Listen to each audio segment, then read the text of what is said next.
was your weekend, Liam? My weekend, technically, since I'm off Thursdays and Fridays, it's just started, but I've had a very chill You're right. You've weekend. been working? Yes, technically I work weekends, so Saturday, Sunday. But like Saturdays, I don't really do a ton of work because there's not usually a show. I work in the news, and there's not usually Work a in show. the nude? Yeah, sure. I helped Evan move this weekend. Yeah, how was the moving experience? After I had to move from house to house for senior year of college, I decided that I hate moving so much. So I've tried to live a more minimalist lifestyle since then. Living out of a suitcase. Evan has a lot of wall art. Yes, his twice shrine. All the framed stuff. There were like Yeah. 10 framed things. I don't have anything framed. We did shoot ourselves in the foot slightly by getting him that Princess Mononoke puzzle that he framed That was framed very poorly. That was our gift to him. So for today we watched Adventure Time Fionna and Cake. I'm not doing a transition. Okay, that's fine. We just watched it. This was a new airing special Adventure Time mini-series on HBO Max, which formally released Adventure Time Distant Lands in 2020, which was very good. We might have to talk about that sometime. What was your favorite Distant Lands episode? Maybe BMO, the first one. Okay. Honestly, that is the one I've rewatched the most. I'm gonna keep it a buck with you, Chief. I have not seen all of Distant Lands. I've seen Obsidian and I've seen Together Again, and those are the only two that I've seen. I'm quite certain that I made you watch Wizard City. Maybe. I know you made me watch. I know you strapped me down, kicking and screaming, to watch Obsidian. I know that for a fact. I know we watched 2 and 4 together. BMO is my favorite character from Adventure Time besides the fox, so I should like BMO, and I was thinking about watching it soon. That's kind of crazy how you haven't seen Distant Lands going into this, but I guess it's fine. Yeah. You're not as big a fan of Adventure Time as I am. Yeah, I didn't have a Cartoon Network as a kid, so I did not get to see Adventure Time when it was coming out. And then when I moved in with Jack, he forced all of us to sit and watch Adventure Time, and we tier listed the entire show, which will be linked in the description for anyone who cares. We can have the tier list of all the episodes. When I say forced, I didn't actually mean it. I do enjoy the show, and there's a lot about it that I like. But I enjoy it more. We just watched episodes 1 and 2 because those are the ones that came out last week. What did you think about this pair of episodes as an introduction to the show? When that first episode started, I was like, what the fuck is this art style? Like, it was like Sailor Moon type, like, or not like quite anime, but like she had a Sailor Moon outfit on. I think I picked up pretty quickly that it was a dream sequence, but I was very surprised by them kind of grounding it in the real world and not in OO, which I think was really interesting and I was not expecting to see. But overall, I think the first episode was mostly just like a cameo fest, or not really a cameo, just basically a 30-minute thing of like, oh look, that's Wizard Princess, but gender swapped, and oh look, it's Donald Glover playing reprising his role as Marshall Lee, which I think was, it's fine. It got us introduced back into the world a little bit. And then episode 2, as an overall, I thought was really interesting to see sort of a continuation of where we left everyone off, including Simon, which I know you have a lot to say about Simon and Marcy as characters. But I thought that both episodes were like, these characters' lives suck right now, and they would probably be benefited a lot if they met each other, because they are both kind of like aimless currently. And I think that these episodes did a good job of character establishment. Okay. Did you rehearse that? No, it's just off the top, baby. I'm just goated at this. So we have the dream sequence, but then the rest of the episode, did you not think it was quite boring? Episode 1? It did feel a little like slice of life anime type. But yeah, it was just like Fiona's life sucks. Yeah, but like slice of boring life. Because you have the dream sequence, and then she wakes up in just the real world, like a city, and then she's just on her boring job that she hit. We see her apartment, and there's like shit everywhere and references everywhere, and then she's just on a job where she has to give a tour of the city, and she looks like she wants to kill herself, and then she gets fired by trivia question. What gender swapped character was the lady? It was Queenie who owned the bus company. Well, it's funny that you say that because I was going to ask you because I have no fucking clue who that It's is. King of Ooh. Oh. Do you remember what King of Ooh looks like? The orange guy Yes, I do remember what King of Ooh looks like. who runs all the shady businesses. She goes to visit her princess Bubblegum, whose name I am forgetting. Right, it sucks that they could get Donald Glover back, but they couldn't get Neil Patrick Harris back because he's like the perfect voice. They're both kind of perfect, like voice casting for those. But I was waiting for him to open his mouth. Donald Glover had a little singing moment, and I was like, oh, and I probably, if I didn't immediately recognize him, I would have been like, oh, that's Childish Gambino, like when he started singing. Who also is Donald Glover. Well, what? They're the same person? Some deep lore. After she goes to the coffee shop, she goes to meet Marshall Lee, and he says, hey, my friend Ellis can help your cat. And then she goes to the park and she meets a hunter wizard. Was that, wait, like gender bent huntress wizard? Yes, it was, because That wasn't him, right? Yeah, he says my name is Hunter in it. But why does he look so fucking weird? Because he's got the hunter's wizard's eyes that are weird. The body too. I hated some of the character designs in this. Maybe it's because they're actual humans now, and usually the humans look kind of weird in Adventure Time, a la Susan Strong. Speaking of hated characters, I actively shouted no when Ellis showed up because I hate Lumpy Space Princess so much. Yeah, he wasn't very funny, and his design was kind of weird, like a lot of the designs, and he's kind of talking there with his Pendleton Ward voice. He's like homeless. Oh, like Lumpy Space Princess in Adventure Time, I just realized that. So I think, and I said this to myself when the second episode started, I was like, are they doing a multiverse type thing?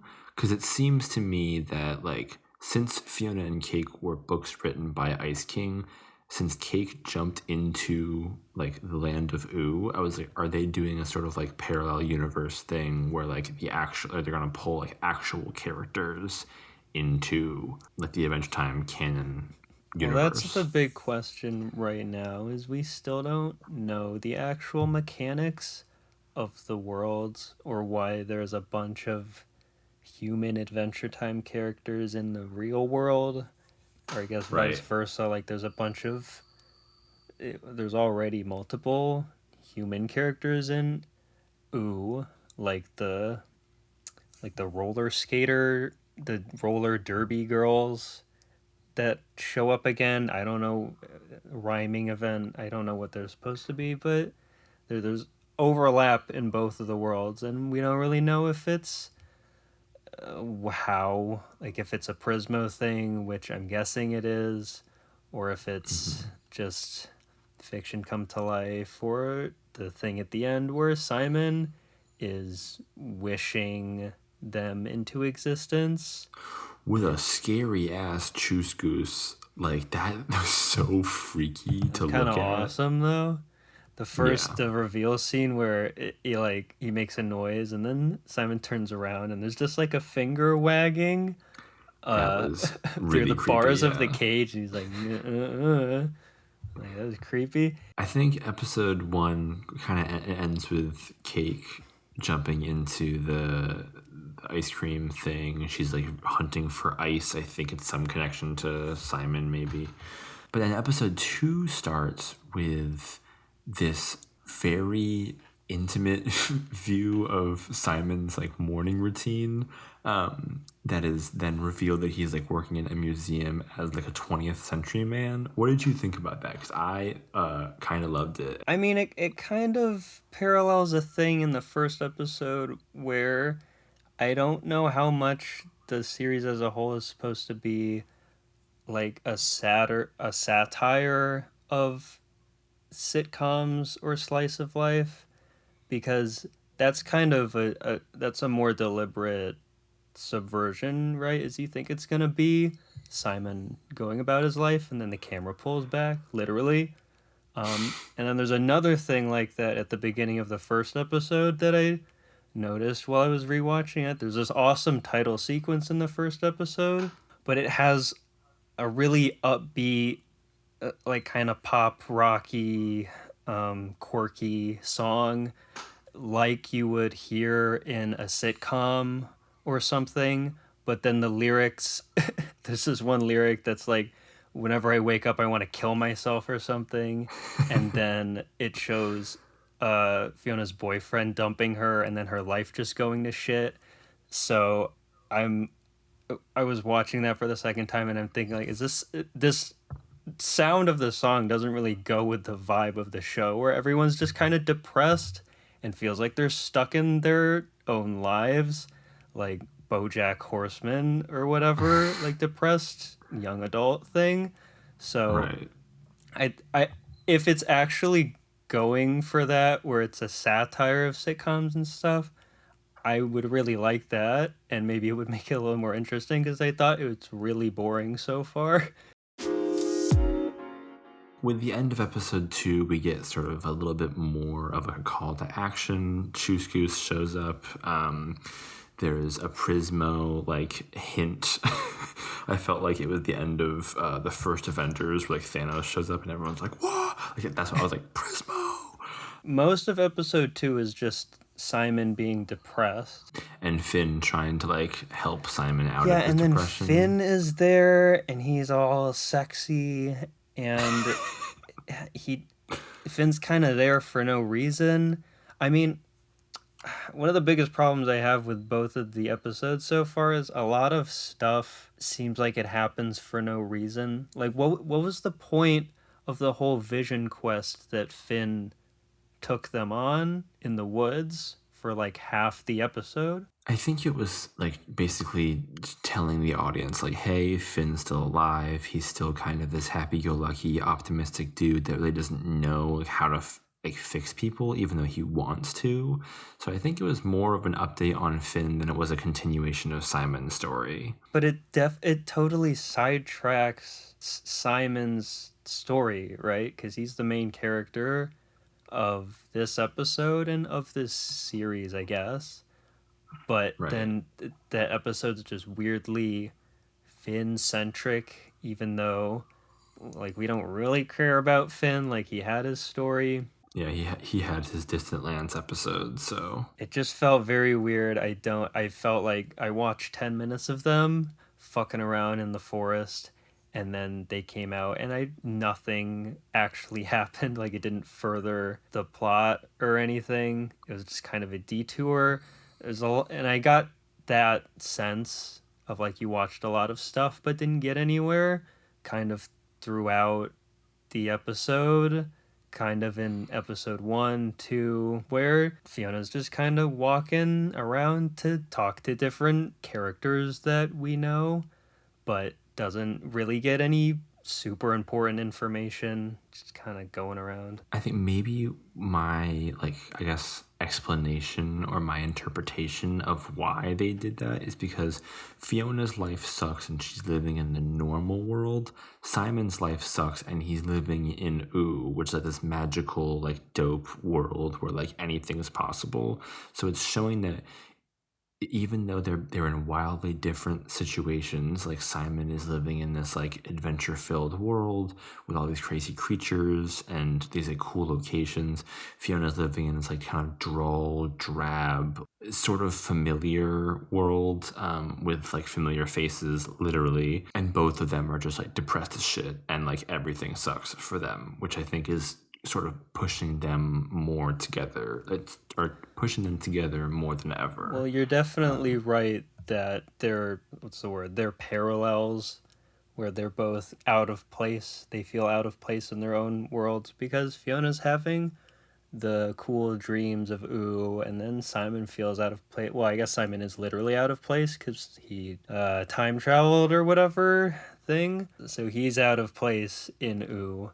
So that's definitely there, but the problem with the point being that their lives are boring is it's pretty boring, and I was bored for a lot of the episodes. I was kind of disappointed in them. If Okay. you haven't gotten that sense yet, I'm trusting them that it picks up because I mean Distant Lands was really good, and I think it's most of the same team. It is most of the same team. I'm hoping we get the A plot or whatever in the next like as soon as possible because I need something. I feel like everybody's just going on detours and they're all depressed and I don't really know what the point is supposed to be. Not that there weren't good things. I don't know what they are at this point. I was gonna say, like, do you want to talk about the good things? I thought that What were good things? I thought some of the comedy landed. Oh, I didn't. Except for one scene that I want to talk about later. Okay, I was gonna say my favorite throwaway joke Right. was when Simon is like ordering like the boat, the guy in the boat, and he like gets into the boat, and instead of going forward, it just flies up, and like that simple thing made me like bust out laughing for no reason. I thought that that was kind of an example of like Adventure Time's absurdism that I did miss in some of the other stuff that we saw. That was like a cute joke too. Because it was like Yeah. that was like a smart joke because the whole thing is he hates that he's in this super advanced wacky world and then it looks like he's getting into a mundane boat, but then it's like a crazy contraption. So that was funny, but I thought a lot of the jokes in the first episode I laughed maybe once in the first episode Right. because a lot of the jokes were not that smart, not as smart as that. And did you get a sense that like people are talking slowly or something I think maybe your attention span is just bad, perhaps. I didn't think to that at handle a all. half hour thing? I don't know. I was trying to. I mean, I went back and watched a couple of Adventure Time episodes, To relive the glory days. just because I was hanging out with somebody, and I don't know the pacing of just an episode. I mean, both what happens in the plot because not a lot happens in these plots, like I said, but also just the pacing of a scene feels faster and there's more energy to it. Well, I mean, I think that's a necessity of the time that they have. Adventure Time episodes are like 10, 11 minutes. These are 30-minute episodes. So in Adventure Time, everything has to be go, go, go because you literally don't have the time to wait. And in these longer episodes, they kind of have time to breathe or have quieter moments, which I think is something that maybe the people who are making it aren't as familiar with. Maybe I'm just used to the 11-minute bite-sized episodes, yeah, but even Distant Lands didn't really feel like it had that problem where I've for a lot of episode one, I was just thinking, why are they talking so slow? Why is there like an extra beat in between lines or in between scenes and stuff? It just felt kind of off. Maybe that's just because I didn't really know what where the plot was going, but it just gave me kind of an awkward feeling for the first couple of episodes that I'm hoping they kind of hit their stride sooner rather than later. But yeah, I guess it wasn't a problem for you. It was just something that was weird for me.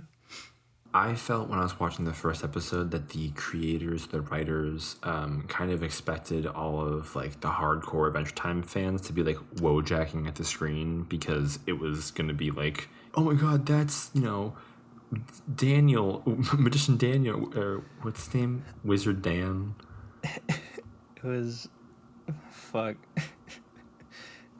Shut up. Wait. Abracadaniel.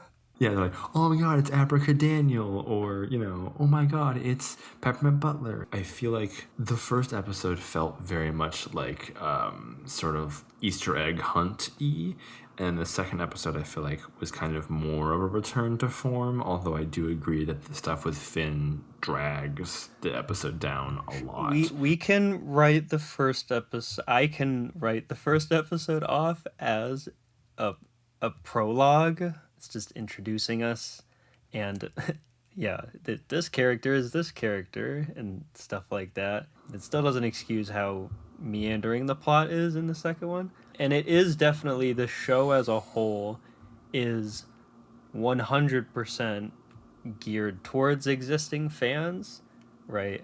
Yeah. Which is a smart, I was thinking about it, it's a pretty smart business decision, and it's an interesting creative decision too, because I did think that I was kind of expecting just more Adventure Time, more Distant Lands, but it feels like its own thing, definitely, and I think that's mostly because it is the soft TV 14 rating. They know that their core fan base that grew up with the show are kind of 20-somethings now, so all the characters are 20-somethings. It's aged up. People swear a little bit, and there's some violence and gore. A lot of the characters benefit from that TV 14 rating. Like, now you actually get to see Finn tell Simon to like kill things and behead stuff and have blood splatter everywhere, even though he shouldn't be in the episode. That was really surprising. I did not think that they were going to go that route. I didn't think that we were going to see blood. I didn't think we were going to because see like a gaping head wound, like when Finn like jams the wood into that thing's head and then like pulls it out and you see the hole in its head. I was very surprised to see that. I was like, what the fuck? Like, this is a lot more graphic. Yeah, it was unexpected because you're used to Adventure Time, because Adventure Time is a kids show, and this isn't really a kids show. It's somewhere between a kids show and adult show. It's like a 20-something show. I think BoJack Horseman is an accurate comparison that you made that I liked, because it does feel a little bit kind of like that similar melancholy, like depressed vibe that BoJack Horseman gives off sometimes. Maybe this will let them. They are trying to tackle more serious topics, like more head on, because not that they didn't do that in Adventure Time proper, but they can be more direct about it now. What would you like to see from the series going forward? We kind of talked a little bit about it, but like, what's something that you would like, or a prediction that you want to make right now? Well, I'm hoping, again, that now that we have, here's Fionna and here's Simon out of the way in their respective worlds, we can actually get to the main plot now.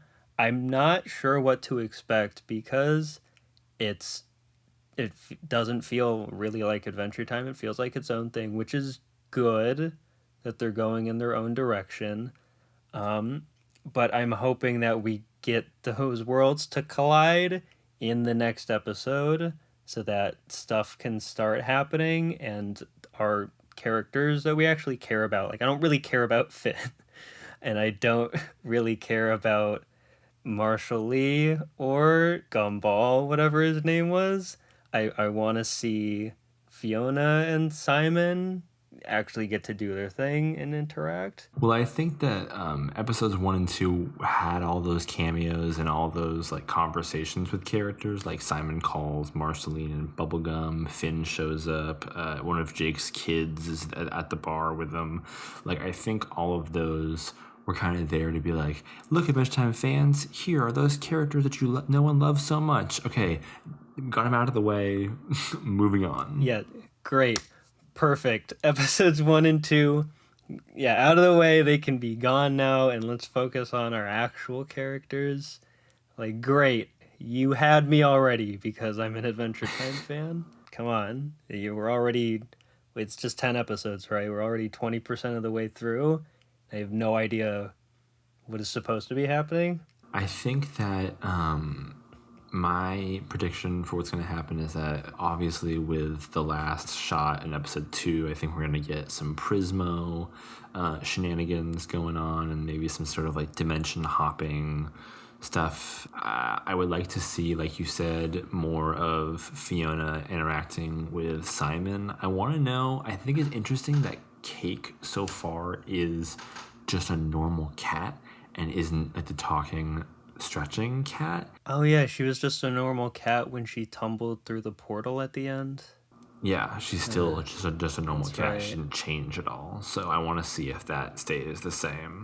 Maybe it's a thing of like the longer you spend in ooh, the more fucked up you get until she's after a few days or something. She's more Cake the cat. She starts talking with a sassy voice and stretching really far. Becomes a sassy black woman, yes. I think the biggest prediction that I'm making for the series is that I think that Simon definitely has like a daughter-sized hole in his life. There's that scene where he like watches the rock guy like help his daughter get something out of a tree or a fruit out of a tree, and he like looks sad and then calls Marceline. So I think that Fiona is gonna kind of operate as this daughter figure in his life that he really wants, because I think that he just really wants companionship, and I think he wants that in the form of a daughter like Marcy was for him when they were like in the wastelands. So I think that that's going to be sort of a, because like Fiona technically is his creation, and I wonder if there's going to be like a butting of heads of like what Simon thinks that Fiona should be versus of like who the Fiona that we've seen so far like actually is. And so there might be like some conflict between those two characters there, but I definitely think that that's like they're going to take a very paternal and like daughter role as a dynamic. It's probably a pretty solid prediction. If I had to make one, I haven't really thought of like a hot take prediction or anything, but I guess what I would want to see is now that Bubblegum dies.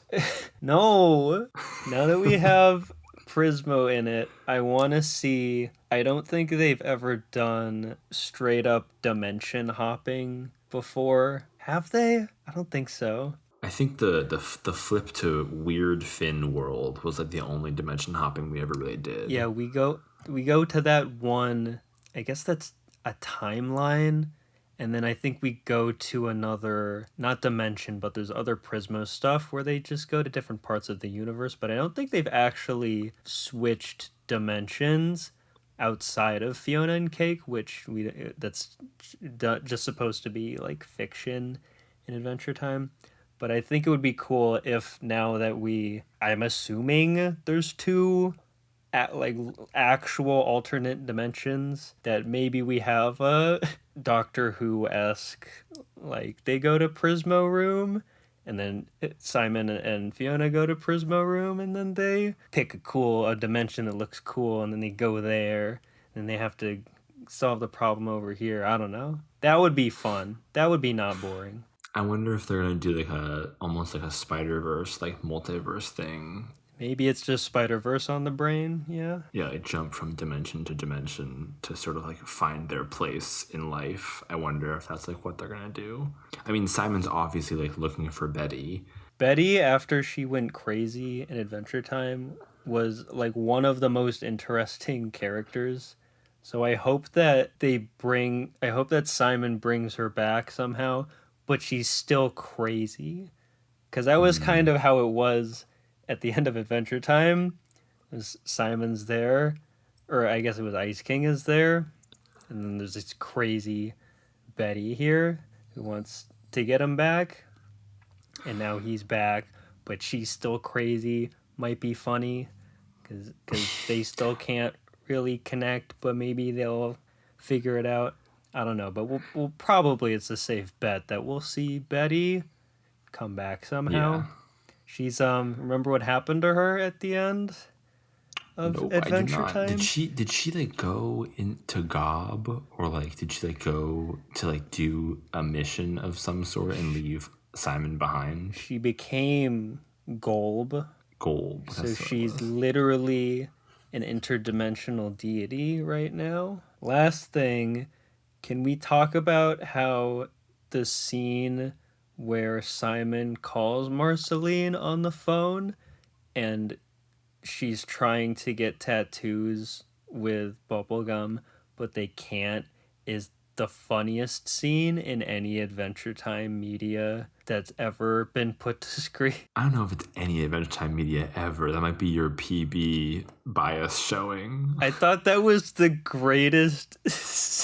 I thought that was the greatest scene ever. Like, Marceline seems kind of high or whatever, and she's like getting the tattoo and it keeps disappearing, and she says in the phone like, whatever. Like, fuck it, we'll just get 50 tattoos and none of them will stick. I don't know, I thought that was and Bubblegum doesn't even have a line. I think she's just sitting there laughing, so they seem like they're both high. They're actual just 20 somethings like fucking around and doing stupid stuff, and I loved it. And then we had to go back to the actual episode, but With boring Simon, who is sad. yeah, there's like this amazing scene of just these characters I love, like aged up and being fun and crazy, and then it's like, oh, I'm Simon, I want to kill myself, like, I don't know anybody, my wife's a god now. I mean, the scene was funny. It's no Jake hits Magic Man with a frying pan that he throws at him. It was pretty funny. I did enjoy it, and I think it served to kind of accentuate Simon's depression. If you weren't already aware, Simon kind of hates his life, and he does not have a great connection with his daughter, and that's kind of like what that scene serves to illuminate. But I do agree that it probably was one of the funnier, more lighthearted scenes. My favorite part was still the boat taking off. That was the funniest part for me. I just know that I was screaming at the tattoo scene. I was hooting and hollering. Kind of saved the episode. Those are my thoughts. Pretty mid so far, but hopefully it picks up. Fingers crossed for episodes 3 and 4. I thought that they were enjoyable. I don't have as deep a connection as Jack does to the series. I'm disappointed. Adventure Time let me down. It kept my attention, so that was enough for me, I guess.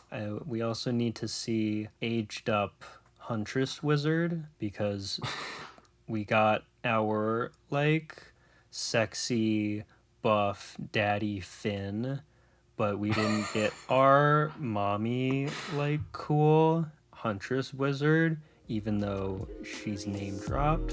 So what the fuck? Hey everybody, it's Future Jack here. Thanks so much if you listened all the way to the end. We know that this episode's a little late, but we already have the next one recorded, so we should be all caught up with Fionna and Cake by tomorrow. If you liked this episode of the podcast, let us know why in the comments, and if you hated this episode, also let us know why in the comments so we can improve for next time. But that's it. Thanks again for watching, and hopefully we'll see you in the next one. Bye.